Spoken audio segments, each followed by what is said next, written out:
Já estamos de volta e depois do fracasso nas negociações sobre a Síria na sede da ONU em Genebra, o patriarca sírio se pronunciou e denunciou a falta de empenho de outros países em ajudar a acabar com a guerra. Após quase 5 anos de guerra na Síria e uma crise de refugiados sem precedentes desde a Segunda Guerra Mundial, as negociações de paz fracassaram novamente. A ONU suspendeu as conversações de Genebra porque nenhum entendimento foi alcançado entre o governo sírio e os principais grupos de oposição. Embora a situação atual prolongue a agonia do povo sírio, o patriarca Ignácio Joseph III Yunan denunciou o que chama de indiferença internacional à violência no Oriente Médio. A comunidade cristã no Iraque e na Síria está cada vez mais desanimada, porque vê que a família de nações poderosas não está interessada no destino de comunidades vulneráveis e de minoria, como os cristãos, só buscam seus próprios interesses. Ele observou que na Síria, o berço da civilização, as atrocidades mais cruéis contra os direitos humanos estão sendo cometidas e adverte que se o radicalismo do Estado Islâmico é deixado sem controle, ele vai se espalhar por todo o mundo. Essas pessoas que cortaram as gargantas de outras pessoas, que raptam crianças e mulheres, que semeiam o ódio, vão estender seu fanatismo em toda parte o mais rápido que conseguirem.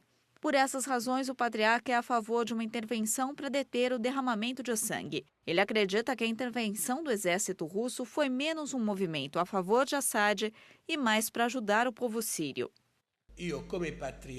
Eu, como patriarca, vejo a intervenção russa como uma ação a favor da Síria, do povo sírio. Ele explica que interesses externos da Arábia Saudita e da Turquia têm incentivado a revolução por motivos religiosos, já que ambos os países sunitas estão interessados principalmente em expulsar Bashar al-Assad. O patriarca pede aos muçulmanos moderados para falar fortemente contra a violência dirigida aos cristãos. Eles devem dizer claramente que não aceitam ataques contra cristãos e outras minorias. Não é o suficiente pedir para não matar os muçulmanos porque é proibido, porque eles têm a mesma fé. Segundo a ONU, a guerra síria é a pior do século. Há cerca de 4 milhões de pessoas que não têm acesso à ajuda humanitária. 70% dos hospitais estão destruídos e é difícil encontrar medicamentos ou ajuda médica. Ainda sobre a Síria, representantes de 23 países se reuniram em Roma para uma conferência. O secretário de Estado americano descartou aumentar a força militar no país. O secretário de Estado dos Estados Unidos, John Kerry, pediu que os esforços contra o Estado Islâmico se intensifiquem. Falando durante uma visita a Roma, ele foi especialmente crítico da situação humanitária na Síria e o governo de Assad, a quem acusou de não cooperar para permitir que a ajuda humanitária chegue à população. A crise na Síria está ficando simplesmente pior a cada dia, não melhor. E vai ajudar muito se aqueles que dizem que estão lá lutando contra o EI, lutem contra o EI. John Kerry disse que a situação na Síria está desesperada e nunca houve tal situação desde a Segunda Guerra Mundial.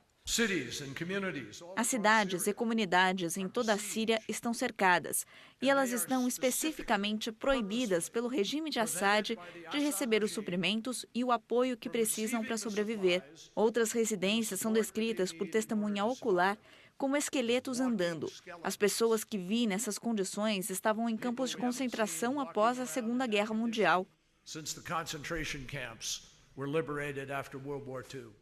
A Cidade Eterna sediou a terceira reunião da coalizão liderada pelos Estados Unidos contra o EI, constituída por 23 países, principalmente europeus e árabes. Na reunião, eles estabeleceram 4 prioridades principais para 2016. Primeiro, cortar completamente o EI a partir do ponto de vista financeiro. E, em segundo lugar, continuar a ajudar os governos locais a expulsar os terroristas. O secretário de Estado americano voltou a confirmar que uma intervenção militar em grande escala está descartada.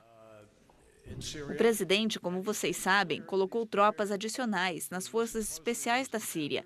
E ele deixou claro que está preparado para ouvir de perto os comandantes, se eles precisam de mais forças especiais para atingir determinados objetivos. Mas ele não pretende abrir um amplo combate. Vocês sabem que isso seria uma invasão à Síria. As outras 2 tarefas restantes são humanitárias, como restauração da água, eletricidade e outros serviços básicos, e criar governos estáveis na Líbia, Iraque e especialmente na Síria. A guerra sozinha já tirou mais de 250 mil vidas. Mudando de assunto, o jogador brasileiro Ronaldinho Gaúcho foi ao Vaticano essa semana. Confira como foi o divertido encontro da estrela brasileira do futebol com o pontífice argentino. Mais uma vez, Papa Francisco convocou uma partida beneficente pela paz.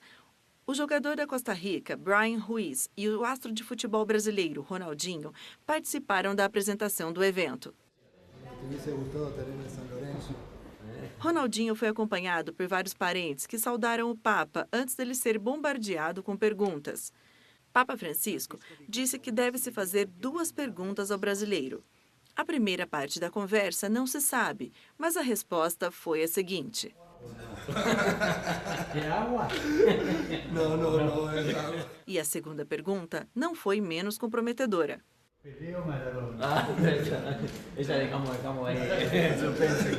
O astro brasileiro participou do Congresso Mundial de Escolas Ocorrentes, uma rede global liderada pelo Papa para promover o intercâmbio de projetos e atividades entre os jovens estudantes de todo o mundo. O Papa disse que a educação da juventude deve abranger vários campos da vida, incluindo esportes, entre outras coisas, para evitar a exclusão social. Durante o congresso, foi lançada a iniciativa Escolas Artes e o segundo jogo beneficente pela paz. Este evento será no dia 29 de maio, no Estádio Olímpico de Roma. O primeiro jogo foi disputado em setembro de 2014 e reuniu lendas do futebol, como Diego Simeone, Javier Zanetti, Gianluigi Buffon, Ivan Zamorano e também Maradona. No próximo bloco tem arte, internet e nós ainda vamos conhecer uma das mais tradicionais sorveterias do mundo.